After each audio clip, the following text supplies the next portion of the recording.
Okay, that timed out almost perfectly. It was close, but not quite. Ladies and gentlemen, welcome back to the Acer Team Story Cup. This is Mousesports. It's like the Bastion way of saying it. This is the Mousesports versus NewRoSoft Clan War match, whatever you want to call it, in the Acer Team Story Cup. It's a best of 9 between these two teams. The score is currently 3-1 in the favor of Mousesports over NewRoSoft. But spawning here in the top right corner of the map, the man to put his team on the scoreboard, it is the blue Terran player, the Starbuck killer, Krass. The bottom left, as the red Protoss, it is HasuObs. HasuObs last season. I don't have a lot of money lying around a lot of the time. For those who don't know, I'm not exactly super duper rich, but I managed to find 10 bucks. Not to donate to this guy like randomly, but to specifically tell him go buy like a beer with it. Because last season, he had his one series versus Invictus Gaming. Oh gosh, I think it was Jim.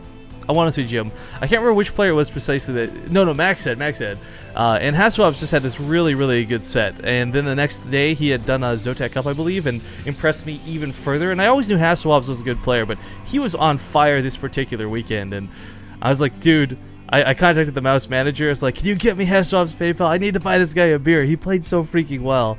And he was really nice about it too. So HasuObs is a pretty cool player, but he's also really talented. And this is going to be tough for Krass, because Krass has got some really good TVZ and some pretty darn good TVT.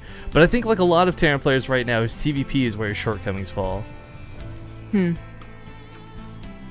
know, surprisingly, at least in Korea, people are more complaining about Zerg nowadays than they are Protoss anymore. And of course, the new maps really helped out. The nerfs that they received also helped a little bit, but I really think it was mostly the maps just making Planestalker All-Ins less and less viable.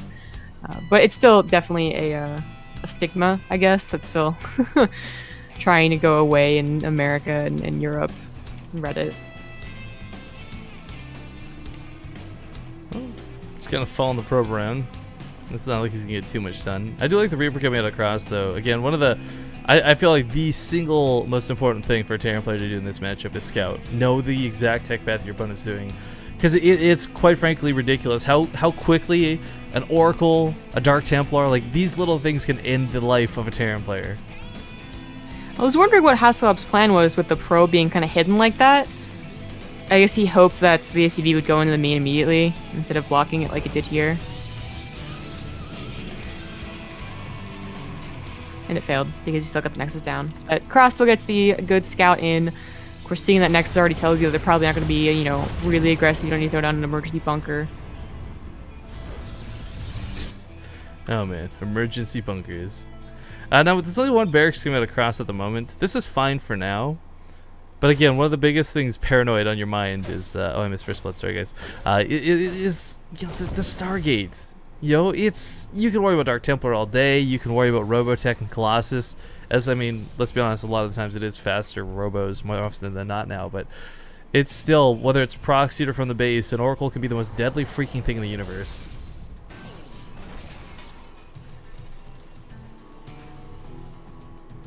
But the Engineering Bay on the way. They'll be able to put a turret down. This is coming out pretty darn quick as well. There's some anti-Reaper building patterns here in the back of the base for HasuObs. We've seen this before and we see it again. A big part of what he does by building like this is keeps the Reaper from being able to go behind the mineral line and picking off probes or even harassing them. Oftentimes when you try and scout, you know, you'll duck around this. You'll try and, I guess, jet with your jetpacks to avoid anything too crazy. But yeah, this blocks him out even if you were to get up there. I like that pylon placement too. That also helps. Yeah, that's always fun to see. It is in fact going to be a Stargate. So, unfortunately, Krass's Reaper is not going to be able to see this. It's put in a place where he can't literally just get to unless he really wants to suicide forward, I suppose, unless he gets lucky. But, you know, he has the Engineering Bay, and it's not completely useless. It's not like he only builds it to get the missile turrets. More and more we're seeing them build it really early on so that they have the option of missile turrets, but they also just get that faster +1. I mean, in most Terran builds, actually, you don't get an Engineering Bay for quite a while, unless you know, scout something that tells you to get it. But more and more we're seeing it earlier. So if you guys saw the screen flip out there for a sec, our points bot currency thing just crashed real quick, so I'm reopening it. I think I'm going to download the database file and try and just run this on another computer from now on. It'll make it a lot more work for me, but it means if it crashes during a cast, it doesn't risk ruining anything. So sorry if anyone saw anything flip out there. But what that does mean though is also the bets are now kind of canceled. Your partoofs you just bet will not be taken away from you. So sorry about that, guys. We're just gonna leave it off for the time being because I can't fiddle while we're in game. But the Oracle is coming out. And you should get the scan off to confirm that. That's cool. He tried to kind of hide the Oracle. You could see it popped out on the other side, and he went around the scan range. But what else is it going to be? A Void Ray? No. Phoenixes potentially, Sometimes. but he'd be he'd be building more than just one Phoenix. Either way, he's already prepared for this. I mean, the turrets are down. There's 6 Marines per mineral patch. Yeah, he's good to go. This Oracle's really not going to cause a lot of damage. Yeah, but it's always useful to have for the potential. They can, kill the SCVs on the gas almost always, and of course, the Revelation is very useful. Yeah, Revelation top of Medivacs. It's hard to rival that as far as information goes, but It's a little map hacky. right? No, actually, it really does suck in the Terran's view to have Revelations on their Medivacs. I mean, usually it's just always you have to try and get into the main with at least one drop in the game versus a Protoss. You just have to try, and that pretty much just like completely negates like any effort you would do. We actually do have Phoenixes out in the way. We've seen before getting 1 Oracle and then like 3 Phoenixes purely for drop defense. But we've also seen a lot of Phoenixes with Colossus for that infuriating style that is rare but seems to be very powerful. +1 weapons as well with the Robobay finishing up. We're going to see the Colossus pair with this pretty typically too. Because, you talk a lot about the drop defense, but also the other thing they do is, soaking all those Viking hits is really nice. Make sure the Colossus can't just be dived upon. Right, it depends on how many he's getting. Like, usually if they only get 2 or 3, they put them out, like, where drops usually are. They don't even use them in the fight unless they remember. If he gets, like, the 6 that we're used to, for sure. They're so useful soaking up the Viking shots. Vikings have, like, the worst overkill. Does that bother anyone else?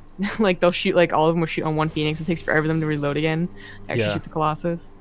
Hate it.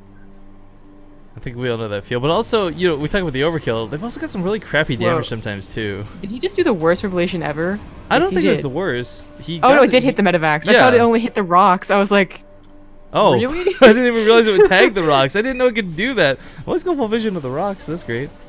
But no, yeah, he got the Medivacs with it, so a little bit hard to see, but absolutely worth getting there. So this is going to send Krass backwards. Okay, so this is something actually we see a lot of come down in Terrans for their issues, I guess you could call it at the moment. One of the big problems that happens more often than not is you can't drop. Whether it's cannons keeping you out of the base or whether it's Revelation scaring you from dropping because, they'll have stalkers prepared in position. If you can't drop a Protoss player, you're not going to have a good time. There's very few players who can get through a map without dropping, and I don't know if Krass is going to be one of those guys. I mean, it really takes like the top tier Terrans. I mean, even Joxy can't do it. A lot of times you see like base snipes, and that's what kind of starts snowballing you to victory. But this is a little bit rough. We'll get a stim down here. Not going to be able to kill the Nexus by any means. No. I think what's most interesting so far by Krass's playstyle is that he is pretty much Marauderless. He has some back at home, but usually we see at least 1 or 2 in these initial Medivacs. That's what makes them very powerful with sniping, with just Marines. Not really. You know what? That's a good point, because on top of this, let's not forget, there's never that push that forced the overcharge, right? Like, he was playing defensive from square one. He was. It was surprising, as we see more and more people are coming up with not just that attack opposed to the overcharge, but also like the Marauder's slow push as well. Something to actually try and really do damage. And he just chose not to do it. He's playing very passive. He's even getting ghosts out so much quicker than HasuObs is getting High Templars. This could have been a problem, honestly, if HasuObs had gone for those Phoenix Colossus style, because I mean, ghosts are okay, we've seen it, but like usually you want a lot of Marauders and Vikings for it. But it looks like HasuObs will eventually get up to High Templars. The Ghost EMP though is going to be good. The problem is when you do open with Colossus or Phoenixes or both, you're typically oh Jesus, thought it was going to be me after yesterday. You're typically not going to have a lot of units. So if there's not a lot of actual units in the field, 1 EMP is going to blanket an entire army. It's true. But by getting the Ghost, you also, I think that's an SCV pool, by the way. BT dubs. Oh, wow. Yeah. Calls the boys. Actually, how many sentries are with this? There's 3, and they got about full energy, so You know, Oh, we no. talked with Illusion, you know, when we were playing Heroes of the Storm. It was kind of cool. It's like he talked about how the SCV pull in WCS was actually fantastic. We thought it looked terrible. I think so did the casters at the time, but he was really pleased with it. He said, you know, it got the force field, so I didn't have to worry about it with main army. And I don't know if Krass will get that same success or not, though. But this is a terrible engagement for both players. This is very much so the tip of the game. We got a counterattack going off while this happens. Zealots cleaning up what few SCVs were left at home. The Vikings try to clean up the Colossus, and EMP does go down on most of the Protoss army, but does Krass have enough? And Does HasuObs have enough? Well, I was gonna say, I think Krass may have just done it. He lost his SCVs, but you know, he's losing a lot at home. But if he can just end the game right here, it's not about a trade. It's not about coming out efficiently or equally. He's trying to win the game with this. That's why you pull the SCVs. I think he certainly has. Krass just has so much left over. It's not like that, like, just barely there. Like, maybe he gets one more Colossus so the Vikings went down, he can win this game. No, he still has Vikings, he still has Medevacs, he still even has, I think, a Ghost or two. Yes, she managed to sneak a Marine into the bunker, so he's actually going to clean up some of these Zealots. Yeah, I think Krass did it. I think so as well. Really nicely timed. It's unfortunate that his army's so low, because he doesn't really have the ability to heal it all up. If HasuObs could crank out like another 2 Colossus or something, throw down a Storm, this could change in an instant. But there's no Storm tech available, and there's only 1 Colossus. Force field? Oh, the EMP went down on it. You rarely see EMPs. That's actually really smart though, because of the threat of the force field. Now diving backwards, the Vikings going to try and focus down the Colossus. They will get rid of this one big threat, and Archon comes in the back, but it's not going to be enough. There might not be any EMPs, but there's so much DPS with Krass's support. He comes on in. One more Archon comes. Oh my god, the probes are pulled. The splash damage might be a little too real. Never mind, it goes down so quick. Oh, is he really going to hold this? Oh, the cannon helps him out so much, but there's still a lot of Marauders, the Medevacs. Yeah, it's going to be the Marauders that carry this through. Oh my god. He still has money for like 2 more Zealots. If he could find like the perfect... And he also has those Zealots at home. Like, actually, HasuObs could bring this back. I thought Krass had fixed up that attack on his natural. I thought he still had the main. I don't think so. He's not able. The weapons aren't cleaning this up enough. Probe's going in for the last bit of life. An Oracle comes with no energy. Oh, there's only 1 Marine. 1 goes for. He could have. This Oracle, if it had energy, could have killed everything here. It could still work out for HasuObs. HasuObs is not leaving this game, not because he's BM, but because this still could potentially work out for him. Yeah, he still has those Zealots, and he still has enough money to warp in like 1 Zealot, and like that's it. There's enough gas for their sentry. He's still got 12 probes, but where are they all at? There's some down here. Yeah, but his only Nexus that he has is in the main. I'm surprised that Krass did not kill that Nexus, because, you know, if he leaves to try and take care of his own base... He's killing every pylon, because you know what? If you can't warp anything in, you might as well be dead in the water. Okay, let's look at what units are available on the map right now. There's 1 Viking, 4 Marauders, 1 Marine, 1 Ghost. Yeah, if we're going to be quite frankly honest, I think that Oracle could change this game. I think so as well. I mean, Ghosts do a surprising amount of damage. Everyone forgets that they even have an attack. They do bonus versus light, which the Oracle is, but I mean, the Oracle also does bonus versus light, which the Ghost is, so it's... Yeah, but the Ghost has an EMP, the Ghost, I mean, it has a Viking for backup too. Oh no, that's such a good point, because I'll take the energy away from the Oracle so it can't attack. No, the Oracle won't even be able to attack?